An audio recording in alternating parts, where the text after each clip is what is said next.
73ના પૂરમાં જેમનું બધું જ ઉજળી ગયું,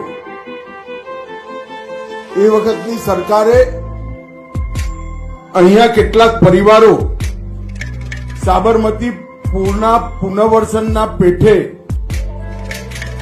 વંજરમાં વસાયા. વસાવાનું કામ તો થઈ ગયું, વસીએ ગયા, પેઢીઓ સુધી રહ્યા. 73 થી 2000 મોટા મોટા 25 વર્ષ ને 2000 થી 2025 બીજા 25 વર્ષ, 50 વર્ષ આ લોકો રહ્યા. પણ એ પ્લોટની માલિકી કોઈ ને કોઈ કારણોથી અટકી ગઈ.